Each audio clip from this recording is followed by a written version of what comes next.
Hi everybody, I'm Laura and I live in Houston. Before I start telling my story, it's best for the especially sensitive to sit down and pour themselves a glass of water. I had a lot of tears and sad events in my life, the chain of which led me to roaring success and true love. I'm sure that some of you will get nervous and some might even cry. So give this video a like and don't forget to subscribe to the MSP channel. Anyways, I'm gonna get started. My mom loved me for exactly 9 months. All the time I spent in her belly while waiting for my birth, she dreamed of a daughter, a little princess. She was buying me pink dresses and choosing my name for a long time. But the motherly love faded away on the day of my birth. When the midwife, with trembling hands and eyes full of horror, handed the screaming baby to my mother, she fainted. Because between the soft cheeks of a newborn baby, she saw not a human nose, but a bright pink pig's snout. And from under the baby blanket which I was wrapped in, a very cute pig's tail was showing. According to the stories of the maternity hospital medical staff, my mother was unconscious all day. At first, the doctors even thought the shock had put her into a coma. It must have been difficult for her to come to terms with the fact that instead of a charming princess, she had given birth to a pig. At nightfall, the woman who gave birth to me woke up, stole a medical gown, and quickly fled the hospital. Since then, no one has seen my mother, and a few years later, Dad managed to find a new address. But having learned that she had a different family, my dad decided not to stir up the past and leave everything as it was. He filed for divorce and mailed all the necessary papers to my mother, which she signed as soon as possible, and then legalized her new relationship. When Dad picked me up from the hospital, the doctors told him that I had a genetic anomaly and that plastic surgery could help, but there's a chance that the snout would grow back again. We do not know how Laura will react to surgery and how effective it will be, but a team of the best doctors is ready to try, despite knowing about the risks. We'll do everything at the expense of private investors. You won't spend a penny.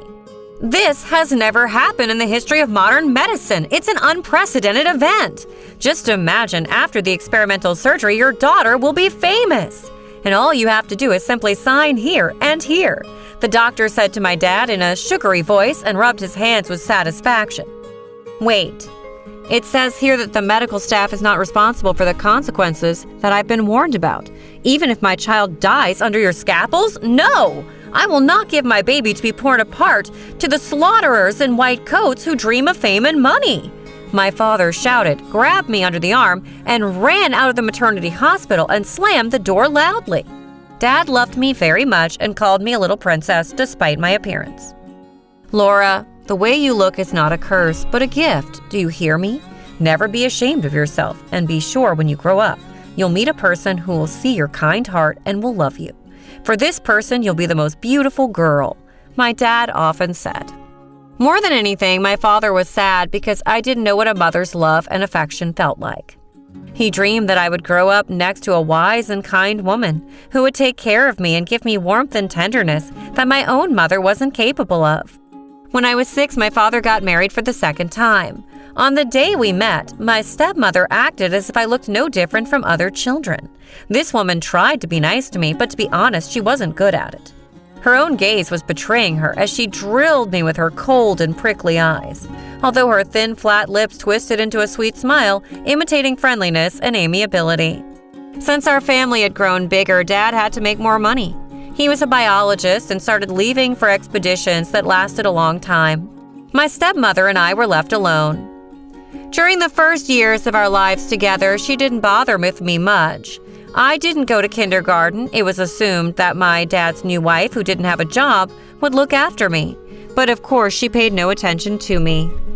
My stepmother watched soap operas all day and didn't cook at all. She was ordering food delivery most of the time, and she was eating it herself. Something, of course, was falling to my share, but it was the leftover principle. This woman was also blowing my dad's money on an online casino, the money he was giving her for my needs. But I found out about this years later when I got access to her accounts. At that time, I couldn't even imagine that the worst was yet to come. Shortly before my 7th birthday, a representative of the institute where my father worked came and told us tragic news. During another expedition to the tropics, where Dad was studying carnivorous plants, his team went missing. The bodies of the scientists were never found, but the chances of a positive outcome were equal to 0. We offer you our sincere condolences. I understand that this won't bring your husband back. He was a great man, whose contribution to science is enormous and recognized by the entire world scientific community. The Institute has given you and your daughter a lifetime annuity, so that you don't ever lack for anything. The amount of money is enough to pay for Laura studying at a prestigious private school, and then when she grows up, a university. The Institute representative said to my sobbing stepmother, and I was eavesdropping behind the door. I was eavesdropping because Dad's wife didn't allow me to show myself when someone would come to our home. As soon as the representative walked out the door, my stepmother's fake sobs gave way to loud, rolling laughter. Try to imagine. She was celebrating and rubbing her hands, and after all what had happened to Dad, provided her with a comfortable life until the end of her days. Unluckily for her, she couldn't get rid of me. If my stepmother had sent me to an orphanage, then the Institute wouldn't pay her the money that she was getting for me. She had to grit her teeth and suffer through.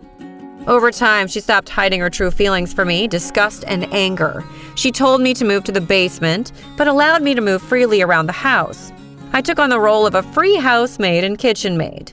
When I spoke of the school that the Institute representative was talking about, my dad's wife became covered with red spots, grabbed my arm painfully, and pushed me to the mirror and hissed, "Look at yourself, you ugly abomination. What school? Sit at home and thank God that you have a roof over your head and a piece of bread, which, by the way, you must earn. Grab that mop and get to work," said my stepmother, with her eyes flashing angrily. So picture this. I was imprisoned in my own home. After this episode, I didn't leave the house for many years, and I didn't see the sunlight, only through the muddy window glass, against which I was pressing my snout sadly.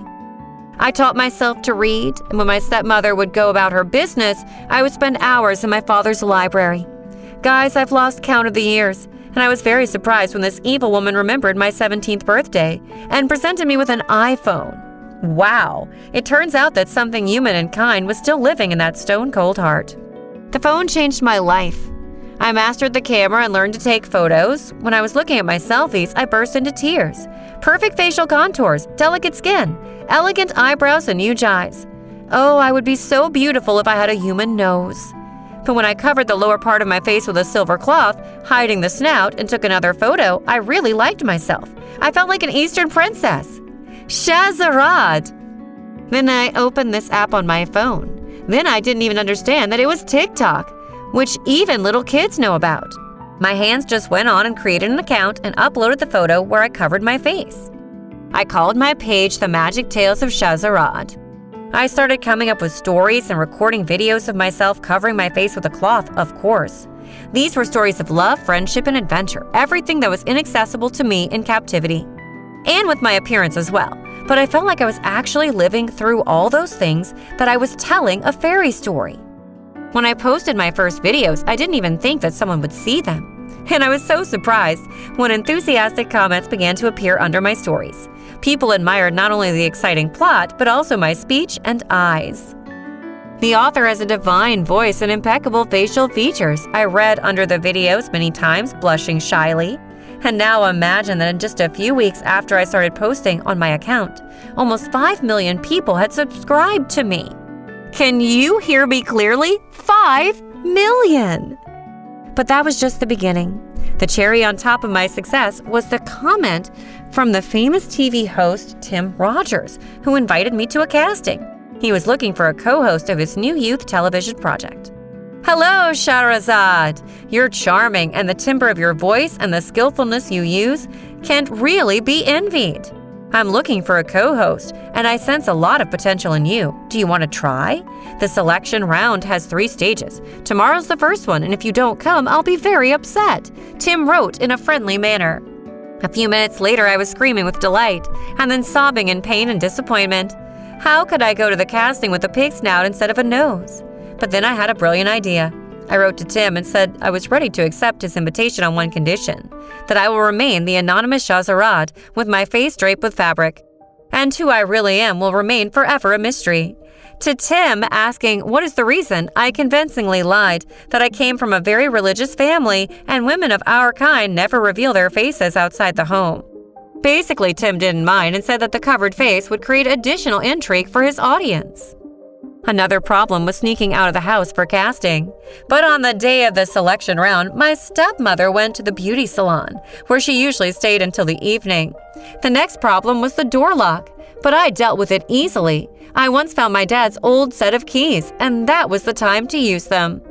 On the big day, I put on an evening dress that my mother used to wear before pregnancy and her shameful escape from the hospital. It was a little big on me, but it looked great.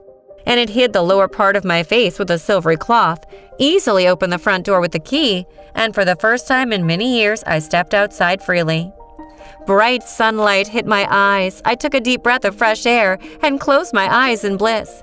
But I understood that I couldn't waste a single precious minute, especially since I had to walk to the TV studio where the casting was held. I had no money for a taxi. During the casting, the participants' task was to take turns in having a natural dialogue with Tim. And I did it brilliantly. I don't know how the words and jokes were born in my head, but the crew was delighted, and Tim himself looked at me with admiration and kept touching my hand. These touches were giving me goosebumps, and my knees were feeling weak. When all the casting participants were tried out, after a short talk with his colleagues, Tim announced that the selection was over and that 2 more stages would not be necessary. He named me his co-host in the new TV project. It was Shahrazad. That's me. Do you hear me? It's hard to describe the emotions that I experienced in that moment, but I can tell you what happened next.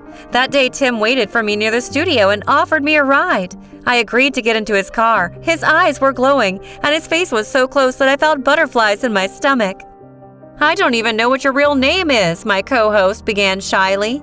"But you swept me off my feet with your creativity online and the way you acted during the casting today and your beautiful eyes and extraordinary voice. I'm in love with you for the first time in my life," said Tim suddenly, and he lifted the silver cloth from my face. Everything inside of me went cold, but before I had time to react, imagining the extent of his disgust, I met the TV star's deep and thoughtful gaze, which made my heart beat even faster. I felt like he was looking right into my soul. "And still, you are the most beautiful girl," Tim whispered, and paying no attention to my snout, gently kissed me. I didn't expect such a twist. It was my first and most intoxicating kiss. Everything happened exactly the way my dad had predicted. Someone loved me for who I am. After a long kiss, I told Tim about my woes with my stepmother, and he said I shouldn't go home under any circumstances, that it was too dangerous. We went to the nearest police station, where I filed a complaint against my stepmother, and on the same day, right in the beauty salon, the cops arrested her. The woman who was supposed to replace my mom was now going to live an unfortunate fate in one of the strictest prisons in America.